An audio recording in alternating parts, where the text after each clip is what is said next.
influential leaders. It's Alex and Lenka here with another great episode of the Influential Executive Podcast.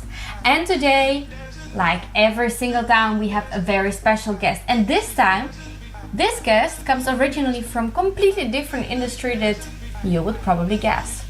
Today, we have a trainer of a few of the biggest basketball players in this world who completely transformed his life 3 years ago and nowadays is busy to help business and entrepreneurs to get better when it comes to their leadership. That's right, Alan Stein Jr. and it's one big ball of energy, Great speaker, great lessons. I'm very excited about presenting this interview to you. We speak about the one skill that everybody in the business world needs and that immediately transforms your performance and the performance of the people around you. To grind or not to grind? That is the question that Alan will answer. How to have better meetings, how to have tough conversations, and what is his number one guiding factor when it comes to making life choices. All of that and many more small tips, things you can apply immediately. Of course, this interview is brought to you by Earn More, Work Less. We give superpowers to your team. EarnMoreWorkLess.com. That's where you find lots of resources on how to get more done with less effort, how to work without stress, how to build a high-performance culture, how to have more structure. And how to have more fun. That's right. Now on to the interview with Alan Stein Jr.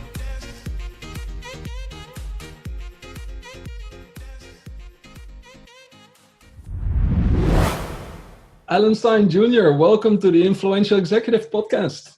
Thank you so much. I'm excited to be here. Do I announce you as Alex Stein Jr. or just Alex Stein? Alan Stein Jr. is perfect. Brilliant. And who is senior? That is my father. And if you ever meet him, he'll tell you the same joke he tells everyone. He'll say he's the original Alan and I'm simply a copy. So if you ever meet my dad, get ready for the corniest joke you've ever heard. And is it really so? Are you really a copy or what makes you different from your dad? I tell you, we are incredibly different. We have a very similar sense of humor, and that's something we've always shared, but we're different in so many different ways. And sometimes my parents look at each other and wonder how I'm their kid because I'm very, very different than my parents. So Alan, how was your childhood? What do you remember? What are the biggest memories from your childhood? I had a wonderful childhood, and I remember I've always had a lot of energy and I've always been incredibly active. So almost everything that I was attracted to usually fell under the umbrella of sports. You know, I played every sport, did every activity. Certainly your conventional sports like basketball, soccer, football, baseball, but I did martial arts, BMX biking, skateboarding, really anything that involved moving I was into. And, very thankful my parents were incredibly supportive of anything that I wanted to try. And I have very fond memories of being a kid. And did you already know since you were small, like, yes, this is going to be my future. This is going to be one time my job. This is like the dream come true. I don't think I knew that quite as a kid. I do know that basketball was my first identifiable passion. Like it's the first thing I fell in love with. I mean, I really enjoyed soccer and I enjoyed football and I enjoyed martial arts and I liked all of that stuff. But I loved basketball. That was always my favorite, no matter what I tried. And, as I got older and it became clear to me that I was not going to be a professional player, but I knew that I wanted to make my living doing something in the game of basketball. And, I'm 43 years old. So, I graduated high school in 1994, college in 1998. And there really weren't a ton of options on how you could make your living in the game of basketball. I mean, clearly you could be a coach, and that's what I figured I would do. But really the only conventional route would be to be a teacher by day and a high school basketball coach by night. And I realized very quickly that I was not very passionate about the teaching portion, that all I wanted to do is coach. So I decided to follow a very narrow niche of performance training and strength and conditioning training, and basically just became a trainer and was able to do that for close to 20 years and make my living in the game that I loved, working with players and coaches. I mean, I'm very, very fortunate to have been able to have that opportunity. Wow. Yeah, and well, you created it for yourself, so you deserve most of the props. Oh, thank you. Well And then a done. couple of years ago, I decided to take everything that I'd learned through the game, because I've had some really cool opportunities to learn from many of the best players and coaches in the world. And I decided to take everything that I'd learned from them and translate that to business. And that's what I do now full time, speaking and writing and coaching, is to teach people in the business world, CEOs, executives, entrepreneurs, managers, supervisors, anyone in the business world, how to utilize the same mindsets and rituals that elite players use, and how to apply that to their work. And it's almost as if I was born again with this new career, because I'm having so much fun doing it. How did you come up with that idea to bring all that knowledge into the business world? You know, it actually, it kind of happened cosmically, if you will. I remember vividly, this would have been 3 summers ago. I was actually in Germany speaking to a group of basketball coaches, and it was a really cool event. You know, they were incredibly hospitable. They were treating me like a rock star. You know, it was something that I should have been really, really excited to do. And I found myself not that excited. And that was a major red flag for me, because I'm someone that's always put his heart and soul and passion into everything he does. And at that moment, I realized I was starting to get a little bit burnt out on that aspect of my job, which was teaching players how to run faster and jump higher. I had a much higher interest in leadership, in building team cohesion, in accountability, in creating winning cultures.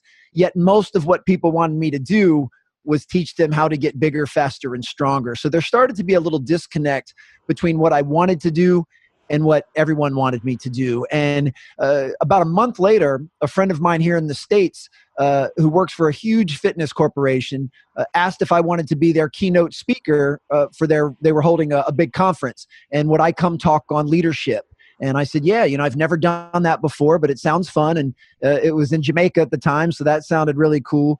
And I remember the moment I stepped off stage, having talked to a group of 300 fitness professionals about leadership and teamwork, I was invigorated again. And the moment I walked off stage, I said, this is what I need to be doing now, is talking about leadership and teamwork and cohesion and culture, and not teaching players how to run faster and jump higher. And at that moment, I decided that I wanted to switch my aim and focus at the business world. And then I took a few months to really sit down and say, okay, let me curate all of the lessons and habits and rituals and routines and stories and concepts. Let me take everything that I've learned and figure out what stuff applies to business. And I'm going to start this speaking career. And I'm so thankful that those things lined up and that everything worked out, because the last 2 years has been really, really fun.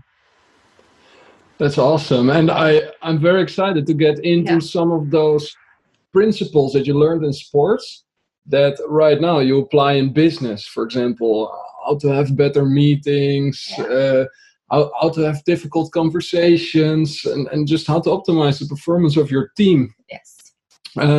Before we get into that, I would like to know, what are some of the habits that you changed in order to prepare yourself for this new career? The biggest one for me, and this is the biggest difference between the 43-year-old Alan and the 23-year-old Alan, or even the 33-year-old Alan. When I was younger, I was so much more focused on outcomes. You know, I was very goal driven. I was very numbers driven, you know, and I didn't quite respect the process to the degree that I do now. And that's probably what's helped me the most. As I started this new career, I got to look back at 20 years of mistakes, of poor decisions, of things that I should have done differently.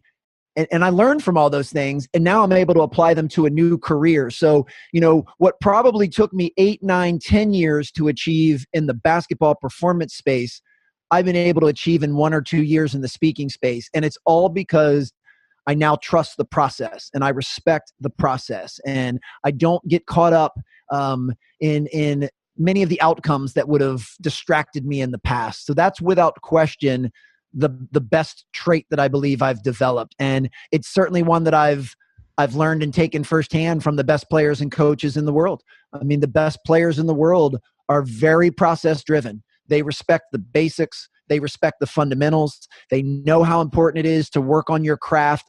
And when you do those things consistently, then the outcomes usually take care of themselves. And I'm finding that to be true with what I'm doing now. Can you give us a very specific example? Because I think we hear it a lot, people speaking about focus on the process, not that much on the result or the outcomes. And I think many people don't really understand what it means. So do you have a concrete example?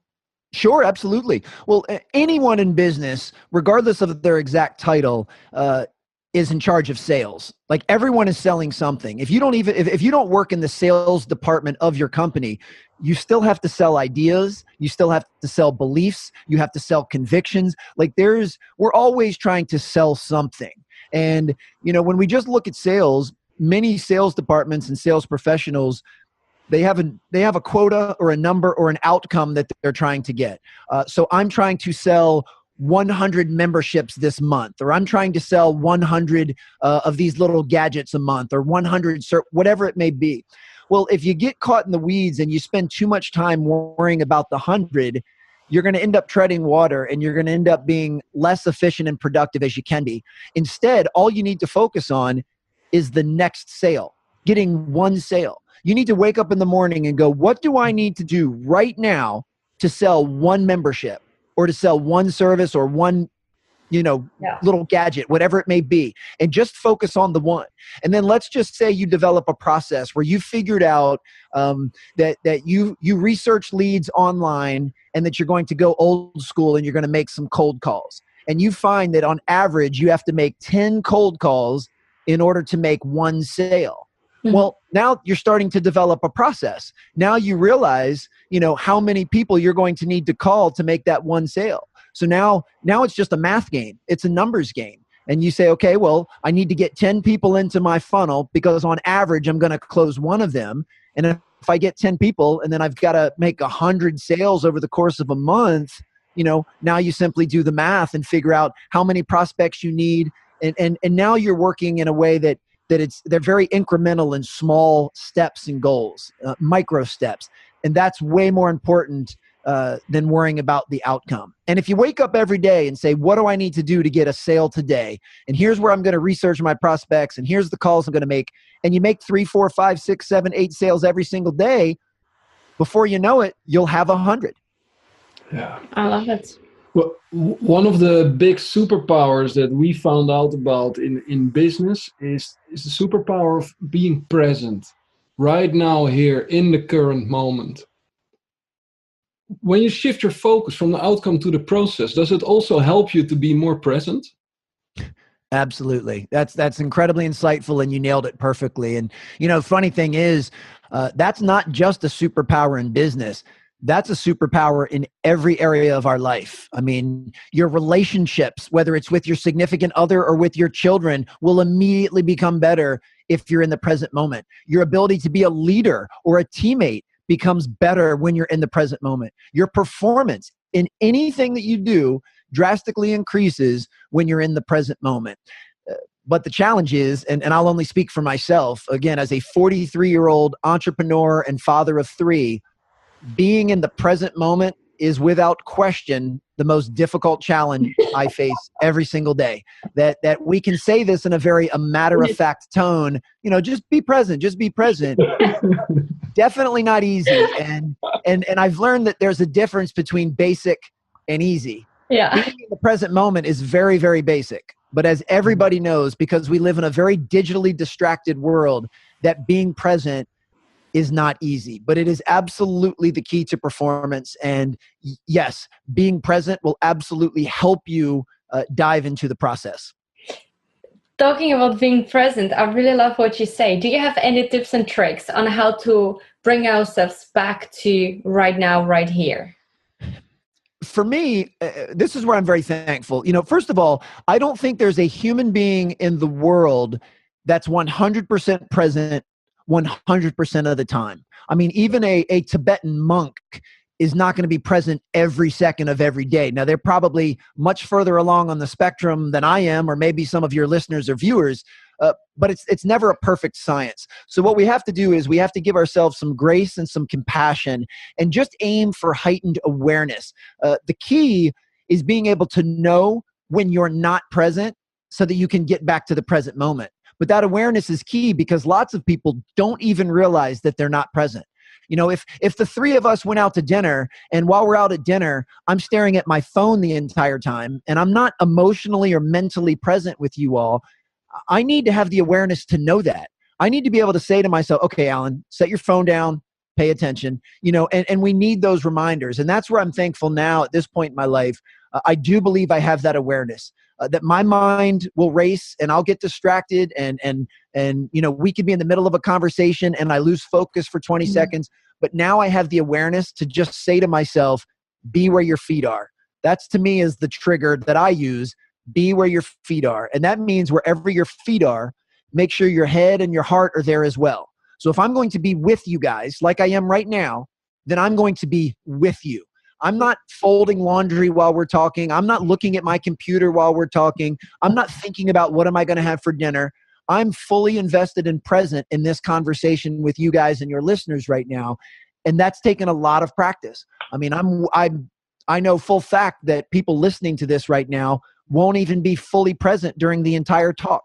That our entire conversation, there'll be times where they'll space out and they'll zone out. And there's nothing wrong with that. That's part of human nature. The key is, do they recognize it and can they get themselves back to present? Yeah. And that's something that I'm working on every single day of my life. You worked with some of the biggest names in basketball. Did you notice that presence was one of the factors that separated the huge names from the very big names? Or was there something else at play as well? That is a big part of it, absolutely. In fact, we hear the word mental toughness a lot. And for me personally, I define mental toughness as the ability to stay in the present moment. You know, when there's all this chaos going on during a basketball game and you've got, you know, your coaches yelling at you and the opponent's trying to steal the ball and fans are trying to distract you while you're shooting. You've got all of this stuff going on.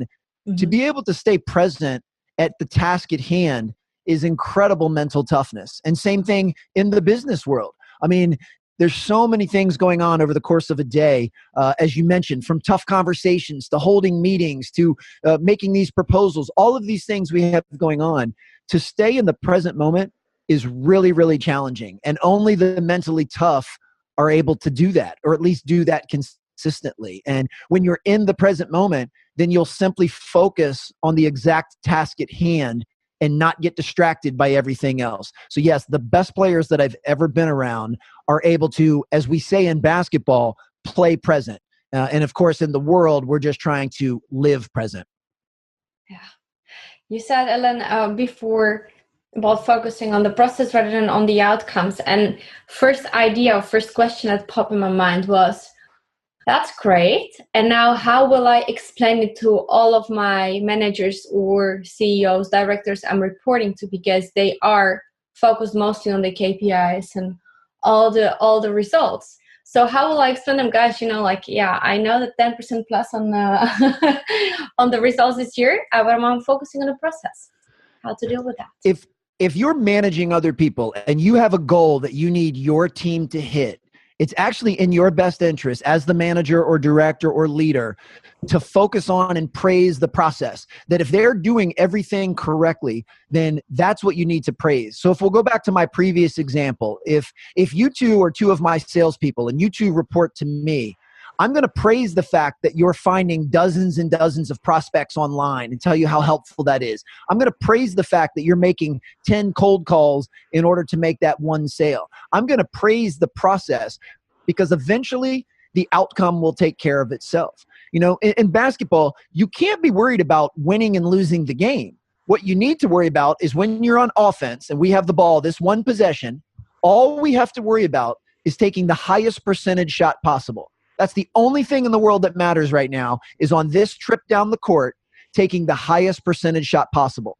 And then when we get back on defense, the only thing we have to worry about is having the other team take the lowest percentage shot possible.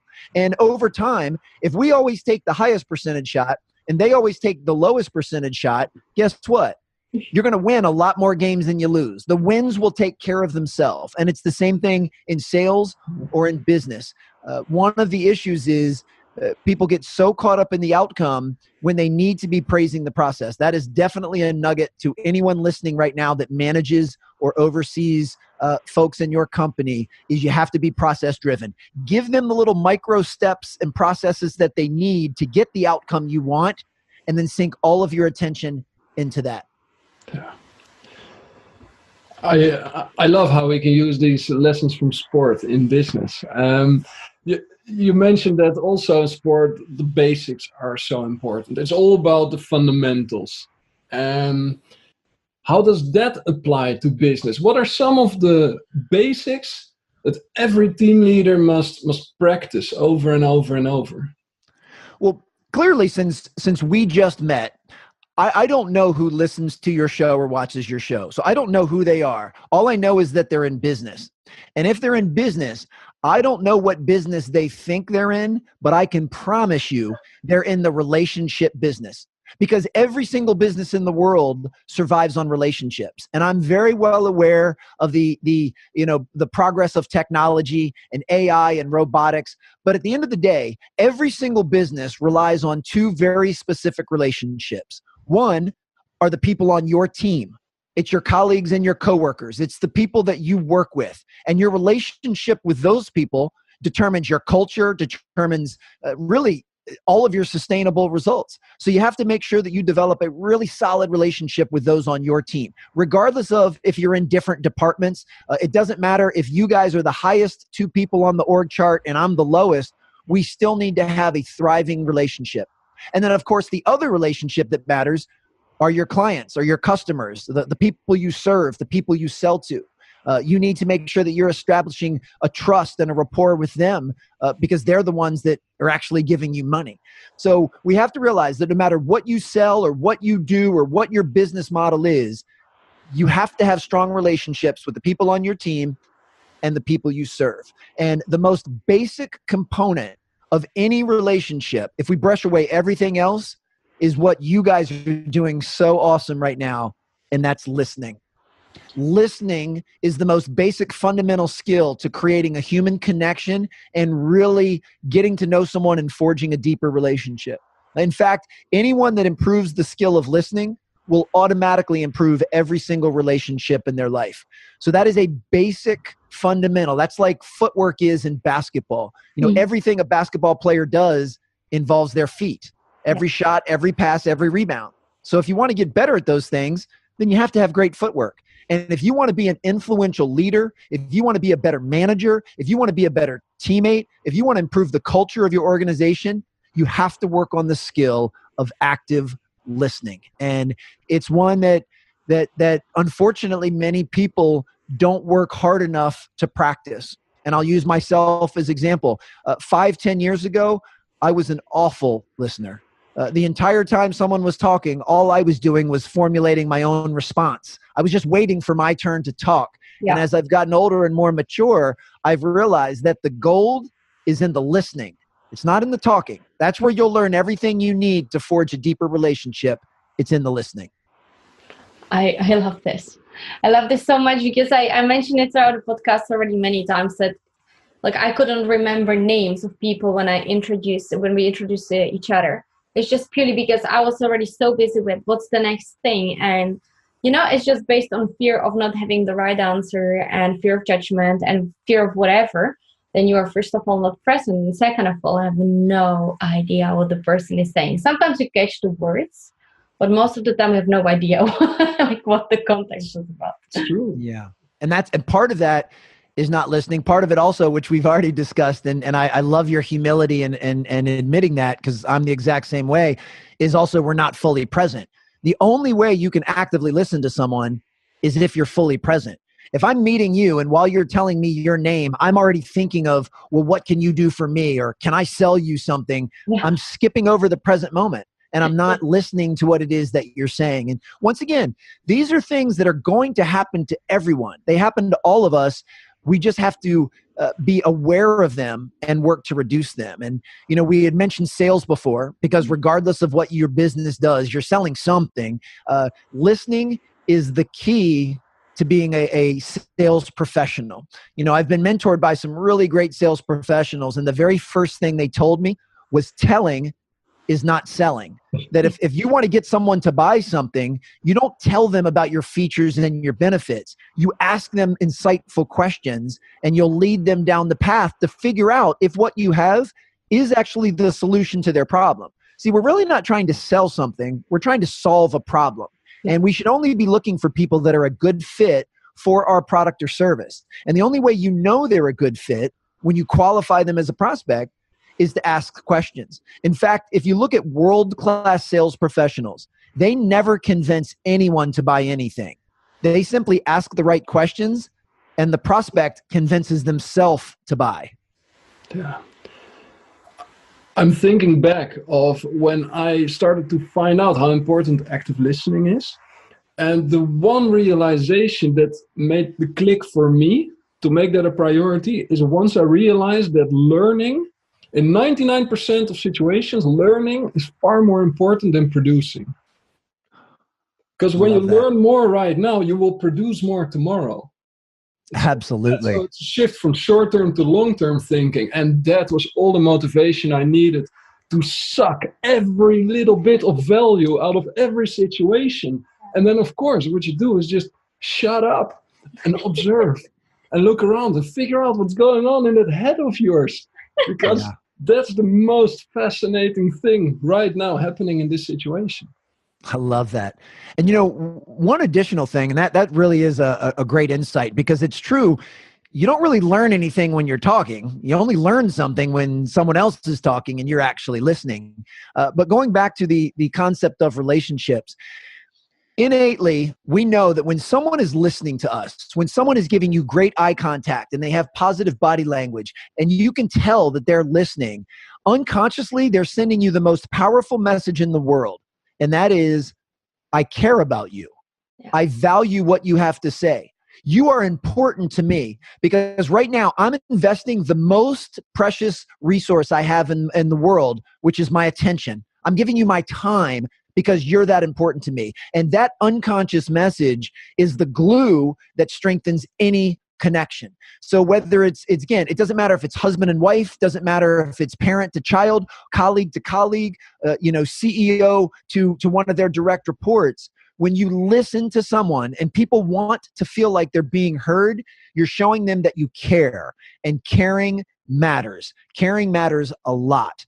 And caring is a choice. If you want to improve the culture of your organization, you get everybody to raise their care factor. And the way they show that is by listening. Nice. You mentioned the word choice, and it's as if you're reading my mind.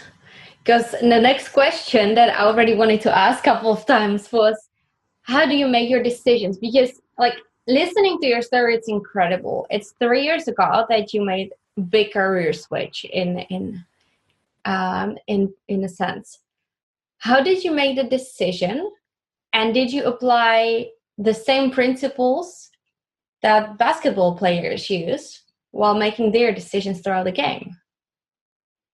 Absolutely. I mean, I can say that my life philosophy, the way I lead my life as a father, the way I lead my life as a speaker, as a business owner, they all come from these same principles that I've learned through the game of basketball. I mean, basketball has every bit the impact on the way I see the world as anyone or anything has. And really, I'm a very simple guy. And I don't say that to diminish myself. I actually say that with pride because I just live by a handful of very basic fundamentals and principles, and I let those guide my life. And I really, any decision that I ever have to make, I run through that filter of my principles and what I believe. And it gives you a lot of clarity because then the answer is quickly a yes or a no. And, I mean, for me, the most important thing in my life right now as a 43-year-old father of three and an entrepreneur is my quality of life. quality of life is the most important, which is a lot of different things. But it's having the freedom to spend time with my children. It's being able to earn a comfortable living so that I can do what I love to do, but I can also do things other than work, and I can travel. And that just happens to be what's important for me. So almost every single decision that I make in my life, the first thing I ask is this going to raise my quality of life, or is this going to lower my quality of life? And sometimes in the short term, you have to make a decision that might temporarily lower the quality of life, because in the long term, it's going to drastically improve it. So I may have to say yes to a work agreement where I'm not going to be able to spend as much time with my kids over those couple weeks, which would lower the quality of life short term. But I know that what I'm going to do for that client is going to make my life better in the long term. So that's the number one filter that I run everything through. It's not money. Money can be a part of your quality of life. I wouldn't ignore that. But that's the number one thing I use. And that's the decision. That's the first line of filter that I run it through. And, really a basketball player does the same thing on the court. Every decision they make on offense or defense ultimately comes down to, is this decision going to give our team an advantage or a disadvantage? It's one or the other. If I make this pass right now, does that give our team a better chance to score or a worse chance to score? And being able to process that information in real time at fast paces is what makes elite players elite. I admire that you use very often a team as a teamwork. It's about team. And one question popped, and that is, how do you go about the ego? Because we all have human bodies, we all have egos, whether we want or not. How do those players work with that? Or how do they deal with such situations when you are there for a team, you also want to become that star that has the potential and the career as a professional player? Ego is incredibly powerful. And I love the way that you frame that, because you're right on point. Ego, we can look at ego in a few different ways. One, we can look at it through the lens of confidence, which is an attractive trait. I want players that are confident. I want business managers and CEOs and business leaders that are confident. And confidence comes from demonstrated performance. It's because you've put in the work during the unseen hours to know you deserve the right to be successful. But confidence needs to always be blended with humility. You need to recognize that, one, you don't know it all, or two, there's always going to be someone that's working just as hard as you are, or no matter how much work you've put in, someone can still beat you if you're not at your best. And that type of humility blended with confidence, that's when ego becomes a really good thing. If you lack the humility, then often that confidence crosses over into arrogance or narcissism, where you think you're better than someone else, or you feel entitled that someone should just be giving you something, like I should just win because, or I should get that sale because I don't have to earn it. And that's a very slippery slope and a dangerous pitfall. So when it comes to a team, there's a few things. One, we want every player or every colleague or employee, we want them to have a high confidence, but we want them to do so within the confines of the team's mission and goal. I want you to be so confident in your role that you fulfill it to the best of your ability, because your role is incredibly important to our team. As soon as what you want starts to undermine what the team wants or needs, that's when we have a problem. So in basketball, it's very clear. If I'm more worried about me scoring 30 points than I am about our team winning, then we have a problem. But if me scoring 30 points is the role that my team needs us to play in order to give us the best chance to be successful, then it's a little bit of a different scenario.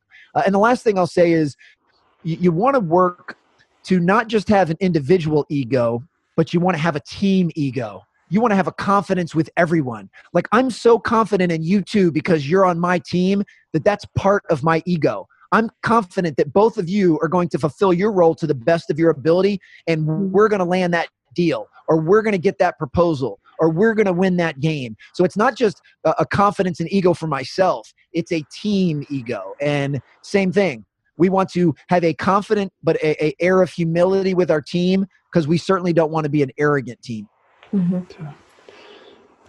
I love speaking about this elite level of performance, whether it's in sports or in business, because what I found is that when I speak for myself and many people around me, especially ambitious professionals, is we have this subconscious notion that we have to become like the CEO of the biggest company on the planet.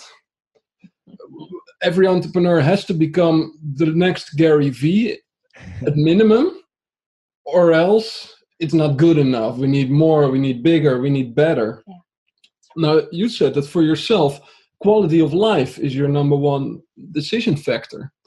So how can someone recognize whether their path is meant to be the elite of the world versus, I don't know, just making the people around you happy and spreading smiles all day everywhere you go? I love that you brought that up. And I am a big Gary Vee fan. And one of the reasons I love Gary Vee is because he's so self-aware and he knows what he loves. He knows what he's good at. He knows what drives him. And he never tries to push that on anybody else. What I'll say, and this was the very first step to me drastically improving my own quality of life, and it directly relates to what you just asked, is I stopped playing the comparison game. I don't really worry about what other people are doing or saying. I don't compare what I'm doing to outside metrics and barometers. And the reason is it's a game that no one can win. Not even Gary Vee can win the comparison game. Yes, Gary is incredible at what he does, but think of any outside metric and you can find someone doing better than he is, which is remarkable because he's in the upper 0.1% of all entrepreneurs. But, I'll use myself as an example. If I allow the outside world to determine my own self-worth, I'm going to be very disappointed. In fact, I'm going to be borderline depressed because right now, I could walk outside, and I live right outside of Washington, D.C. I'm in Gaithersburg, Maryland. I'm in my home office right now. I could walk outside, and within 5 minutes, I can easily find someone taller than me, more muscular than me, more handsome than me, more funny than me, has a hotter girlfriend, has a nicer car, has a bigger house, makes more money, speaks on bigger stages, has more Instagram followers. It would take a matter of minutes to find anyone that could beat me in any of those metrics. So if I use that as my self-worth, I'm going to be incredibly sad. I mean, by most of those metrics, Gary Vee is crushing me. He makes a lot more money than I do. He speaks on way bigger stages than I do. He's written way more books than I have. He has way more social followers. And that's okay. Because this is not me versus Gary Vee. This is not me versus you two. This is not me versus anyone that me versus me or me versus what I'm capable of. And that mindset has helped me dramatically, especially in the speaking world, because I have really good friends who charge twice what I charge to speak. They speak in front of twice as large audiences, and that's okay. That doesn't mean they are better than me or that they're, it doesn't mean that. It means that's their path and their journey, and I wish them well and I want them to be successful. And I'm on my path and my journey, and I'm going to work internally incredibly hard so that I can be happy and fulfilled and successful as well. So not playing the comparison game, that's where I don't worry if I'm going to be, the CEO of a major billion-dollar company. If on my journey, things start to unfold and through the filter of quality of life, I make a series of decisions that leads to that, that's wonderful. If not, I'm okay with that too. And it goes back to what you value. I'm personal. This is just a personal thing for me. I don't like the word grind. And I know Gary uses it all the time. To me, the connotation of grind is just not what I want to describe my life. So I don't work 24/7, by choice. I don't. I have a life outside of my career. I get to spend time with my children, and I'm very thankful for that. And I realize that that's a sacrifice to make. So I'm not worried if I go down in history as the greatest speaker of all time, because that's not my goal. That doesn't mean anything to me. That's for someone else to decide. I simply want to get good at my craft, do meaningful work that I believe has a positive impact on people, and have a very high quality of life so that I enjoy it, because I have no idea when this whole show is going to be over. That's very nicely said. And I do like it very much. just what set your focus on. And again, you set your focus on the process, not on the outcome as such. Yeah. Another interesting thing, and that is intuition. Because again, the decision that you made to quit your job, start your own business, did intuition play a big role in this? And how do you recognize intuition? Because I do believe as well that basketball players, it is a lot intuitive. They feel each other's energy. So sometimes without looking, they just simply know ball is coming their way without like knowing, seeing, or anything. So is it something that you developed, or were you born with the sense of intuition and knowing like that's the thing I have to do? I believe it's both. I believe we all have an internal intuition. It's that little voice in our head or our gut feeling. And we have to have really high self-awareness to be able to listen to it and to be able to trust it. And then, of course, over time, we praise what gets repeated. So if we're constantly listening to our intuition and those end up being good decisions, then it's going to be easier to trust our intuition in the future. But I do also believe that intuition improves with experience. Direct experience and just general life experience.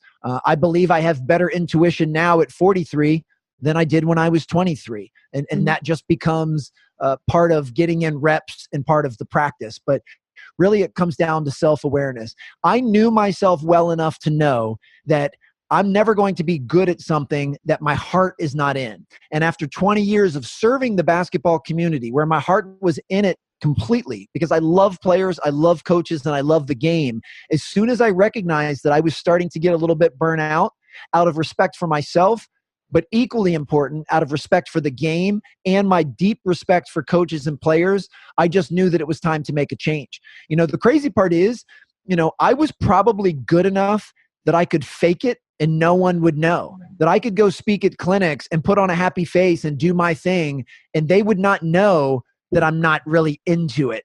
But that's not fair to myself. That's trying to cheat the person in the mirror, and I would never try and do that. So I realized that with that self-awareness, my intuition said something's not right because you should be excited to do this, and since you're not, you better start looking at something else. That's cool. And now the cool thing is this opened up a door to a very creative way of helping businesses. And I understood that team leaders, managers, directors, that they can learn a lot about how to lead their meetings from the way a basketball coach leads the timeout. Absolutely. And it's really neat because there are so many similarities between sports. And I obviously focus on basketball because that was where I was living for 20 years. But really any sport is it's a team. It's an organization. It's at the fundamental level, it is no different than how a business should run. Now, obviously, the tactical side, the strategy side is always going to be different. A business doesn't need to know how to run a pick and roll, and a basketball team doesn't have to understand a profit and loss statement. But the fundamental characteristics are the same. And if you take a basketball game or even a soccer game, teams are given a finite number of timeouts. You don't just get a timeout whenever you want. You get a handful of timeouts, and when those are gone, they're gone. So that immediately, because there's scarcity, coaches know that they have to use them wisely. So they only call a timeout when they need to call a timeout. They don't want to just use them willy-nilly. And I see a lot of businesses do that with meetings. They just call meetings and have meetings whenever they want. I mean, they have meetings to talk about other meetings. And, so much time is wasted in meetings that aren't necessary. So first and foremost, use them as if you only get a handful of them per week, per se. And I know this will vary depending on the size of the organization, but, just for the sake of the argument, let's say you're a CEO and you say, we only get 3 meetings this week. Yeah. That's it. If I want to use all 3 of them on Monday, then I don't get them for the rest of the week. So maybe I want to save one. And just that mindset means you'll use them more sparingly. Next, a timeout in a sporting event is for a very specific time. In basketball, it's a 30-second timeout or it's a full timeout, which depending on the level is usually 90 seconds to 2 minutes, somewhere in that department. But it's very finite. You can't meet with your team for 10 minutes on the sideline just because you want to. You only get 30 seconds or 90 seconds, and you have to be incredibly efficient to get your point across in such a short time. Well, same thing in the business world. Some groups hold meetings that last an hour when they could have been accomplished in 15 minutes if they would have stuck to an agenda, and if they would have been more concise, and if they would have been more respectful of people's time. So view each meeting as, what is the minimum amount of time that we need to get everything communicated effectively? And then don't take any more time than that. If it only takes you 12 minutes to get a meeting, to communicate your message, then don't set the meeting for 30 minutes. That means you're going to be wasting 18 minutes of people's time, and that's not cool. And then lastly, you always want, a good coach knows that you want to put your team back out on the court or field in a better position to be successful, which means you're going to arm them with things that will actually help them. Very novice coaches call timeout, they bring their team over, and they just yell at them for 90 seconds. They berate them about how bad they've been playing. And the mistake is they send the team back out there. They're actually less likely to be successful because you didn't give them anything that they need to get better. In fact, all you did was erode their confidence. So that's not good. A good coach will say, okay, here's what we've been doing. That clearly isn't working. Here's what we need to do. All right, you need to do this. You need to do this. You need to do this. And if we can do that, we'll be back in the game. And they arm them with stuff that's valuable and tangible and practical. Same thing in meetings. You need to make sure that you are arming the team with what they need. And you also need to make sure that you're doing stuff that needs to be done in person. Like if I just need to tell you about an event that's going on with our company, I can just put that in an email. I can just send you the who, what, when, and where in an email. I don't have to call a meeting. So if I'm going to call a meeting and I'm going to require that you're there, I want to make sure that I'm doing something that is adding value to your life for being there, not something that could be replaced by another medium, because now I would just be wasting your time. And yeah, I've found that even the most successful businesses in the world, when they treat meetings the way a basketball coach treats timeouts, they're wildly more productive and more efficient. Yeah, totally. And it took me years in my career to realize really the value of time, So if you imagine, for example, a project manager is rated around 80 euros an hour, and you want to call a meeting with a few project managers for an hour, then the realization that means that on behalf of the company, I invest, let's say 300 euros or 400 euros in this meeting. Well, I better have a very good reason and a lot of value to share in that meeting to justify that. Absolutely. So brilliantly said. Perfect. Alan, is it something like those kind of tips? Is it something that you share with all the audience out there in your book? Because you wrote the book? Yeah, these concepts are all in the book. It's the shameless plug behind me. It's called Raise Your Game. It just came out this past January. And yeah, really the book is, so when I do talks, I do anything from a 30 to 50 minute keynote. I do half-day workshops, and I do full-day trainings. But even the full-day training, which is usually 6 or 7 hours, is not enough time to cover everything. And that was one of the main reasons for writing the book. I mean, the book contains all of these fundamental lessons and principles, and it's got some great stories and some checklists and so forth. But really, the book was designed to make sure that there was an all-encompassing resource that any manager or executive or leader or CEO or director could have at their fingertips to help them lead more effectively and have a more positive influence. So yeah, the book parallels everything that we've been talking about so far. Raise your game. What are some of the challenges that business professionals see for which they come to you? So which are some of the red flags they experience that drive them to say, Alan, can you please come over? Because I think we can learn something here. One of them was what you guys mentioned earlier, which is having tough conversations. It's creating a culture where folks feel safe, they feel loved, they feel cared about, where they can openly have a tough conversation, because that's confronting these things is the only way that you can resolve them and get better. And and this goes back to relationships. It goes back to connection. It goes back to listening. The stronger our relationship is and the more trust we've built, then the deeper we can go when having a tough conversation. And, winning cultures have created this environment and this atmosphere where a tough conversation is a good thing. Most people hear that and they cringe or they think, oh, I don't want to have that, because no one likes telling someone something that they don't want to say or that the other person doesn't want to hear. But it's often very important, and it's often a necessity to get to where we need to go. So being able to forge strong enough relationships where if the three of us were all working for the same company and we disagree on the next marketing campaign, that you guys think it should be this and I think it should be this, that's okay. That varying opinions and perspectives and differences is a good thing. Now we have to learn how to effectively communicate so that we're not hurting anybody's feelings, and we're going to resolve and find what's actually best for the company, because that's what matters. It doesn't matter what you guys want. It doesn't matter what I want. It matters what the company needs and what's best for the company. And if we've developed a relationship where we can have a very respectful and professional debate or disagreement, that's what winning cultures do. And yeah, at the end, if they end up choosing what you guys thought was best and not, yeah, I'm a human being. I'm fallible. I have emotions. I'm probably going to be a little disappointed or, maybe even pout a little bit. But if this is part of a winning culture, I'll quickly be able to say, you know what? They didn't go with my idea, but their idea is actually going to be really, really good. It's going to help the company. It's going to help all of us. And now I'm on the team. I'm going to support what they want to do. And it's the ability to have these tough conversations. And you can only have them if you've created a really strong environment and a really strong relationship. Very cool. I think it's very powerful. And as you say, businesses are built on relationships.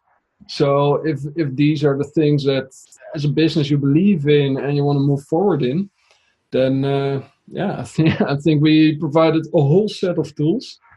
Now, as we're approaching the end of the interview already, I'm shocked when I look at the time. I know, it's gone by so fast. You guys lead a wonderful interview. This has been so fun.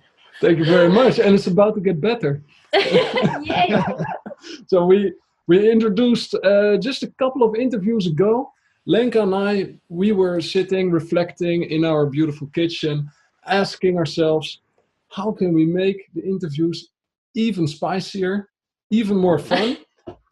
And to which Lenka said, let's do a rapid fire question round. Love it. So, if you're already all set, we're going to ask you a set of questions to which you can answer with one word and one word alone. Yeah, okay. Or 2 words. I'm always the nice cop, right? You are the nice cop. I appreciate it. I am the good one. You guys see how much I love to talk, so this is going to be really hard for me, but I'll do my best. So we're gonna, you can start, Alex. First word, leader. Teacher. Connection. Relationships. Money. Value. Freedom. Happiness. Team. Caring. Fun. Happiness. Success. Happiness. Thinking. Necessary. What is the number one thing currently on your bucket list? Happiness. Good stuck. The record is stuck, yeah. Yeah, the record's stuck. I tell you what, though, all kidding aside, people believe that you need to be successful in order to be happy. And I actually think it's the opposite. I think you need to be happy, and that's the only chance you have to be successful. So as much as I did get stuck on that for 4 or 5 answers, to me, happiness is the number one guiding factor to everything that I do. And as soon as I see happiness start to decrease, then I know I need to make a change in my life. I love it. And I see a couple of more words on our list, and I'm like, answer could be happiness, happiness, happiness. So let's just go straight to the last one. And that is, what is your favorite personal development book? My favorite what? Personal development book. This one's really tough because there are so many. But one of the most recent ones I read, and I know this is way too many words, is Atomic Habits by James Clear. Atomic Habits. I never heard of that title. Oh my gosh, it's so good. You guys will love it. Perfect. Alex is noting it down, then he's going to read it, then he's going to give me the summary of it. Beautiful. You guys will both love it. Before we close off the interview, Alan, what is that last single thought that you want to pass along to our audience to take along into the remainder of their day?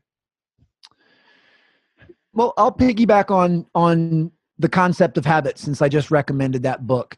And you have to realize that the habits that you have today, they determine how happy and successful you'll be tomorrow.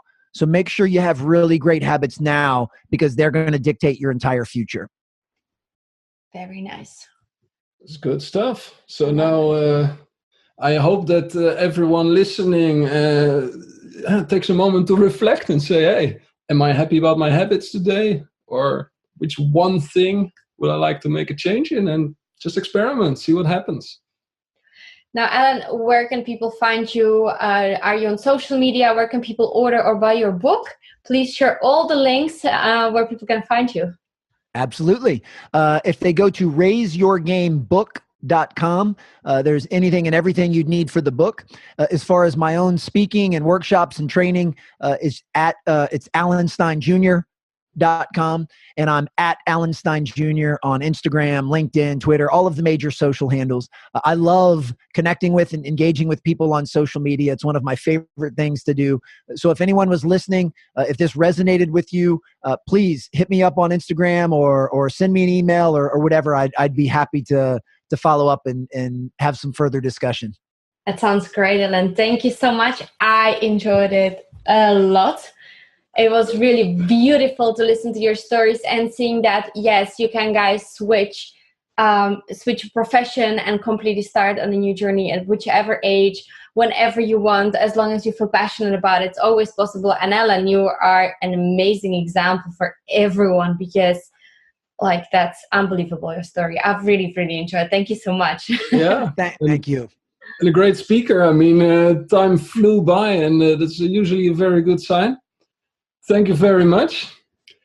I'm very happy with this interview. Yeah. I can't wait to present it to our audience. Thank you both. I appreciate you immensely. That was, wow. It was a lot of energy just in 60 or even less than 60 minutes. So many practical tips, things that you can start doing right now, today. No excuses. Get new habits so that tomorrow you are happier. We know now more about intuition and yet another perspective on this. You know that this is one of my favorite topics, how to make better, faster decisions, how to feel better, how to feel better energy, how to feel better intuition. So I am very excited because yet again, thanks to Alan, we can all act more as one team, because that's what makes our experiences very much more beautiful. Yeah. So what is the number one thing that you take away from this interview that you're going to apply right now, today, in the first conversation, the first situation that you're going to experience? Which one thing are you going to do a bit different to see what happens? That's my question. And if you felt great about this interview, just like we did, Alan Stein Jr., make sure that you follow him online so you keep being influenced by him, so he can keep reminding you of all these cool basic principles that are so important. He's on Twitter, that's at Alan Stein Jr. Jr. is JR. LinkedIn, Alan Stein Jr. He's on Instagram as well. His website is alansteinjr.com, and of course the book Raise Your Game is on raiseyourgamebook.com. That was the interview with Alan Stein Jr. Wow. Sponsored by Earn More, Work Less. That's right. Superpowers for your team. How to use this device that we have gotten when we were born. Our mind, our brain, our body. How do we operate this thing to get maximum results in business and in our life? On earnmoreworkless.com you find tons of free resources, other interviews, blog posts, ebooks, so go have a look. That was it for now. Have a wonderful and successful day, build some awesome relationships and spread the love.